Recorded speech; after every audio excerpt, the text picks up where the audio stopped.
હા તો વાલા, તમે પણ ટુ વ્હીલના શોખીન છો તો આવતા રહ્યો મોડિફાઈ કરાવવા ભારત સીટ કવર બોટાદમાં.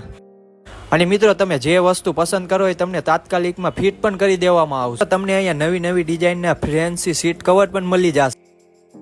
અને મિત્રો, ફેન્સી સીટ બેલ્ટ અને મિત્રો સ્પેશિયલ ટુ વ્હીલ બાઇકમાં ફિટ થાય એવા સાઇડ બેગ પણ મળી જશે. તો મિત્રો, તમે રાહ કોની જોવો? તો મિત્રો, તમને ટુ વ્હીલની લગતી તમામ પ્રકારની એસેસરીઝ પણ મળશે. અને મિત્રો, એટલું જ નહીં, તમને અહીંયા ટુ વ્હીલની તમામ પ્રકારની વસ્તુ પણ મળી જશે, જેમ કે side light, side indicator, LED light જેવી અન્ય ઘણી બધી વસ્તુ પણ તમને અહીંથી મળી જશે. અને એની સિવાય દરેક કંપનીના ઓઇલ અને કલર સ્પ્રે પણ મળી જશે. તો મિત્રો, તો તમે હવે રાહ કોની જોઈ રહ્યા છો? ભારત સીટ કવર એસેસરીઝ બોટાદની અત્યારે જ મુલાકાત લ્યો. અને મિત્રો, તેનો નીચે મોબાઈલ નંબર અને એડ્રેસ બંને આપેલું છે. તો હા, મારા રંગીલા બોટાદની મોજ. હા બાપો બાપો બાપો.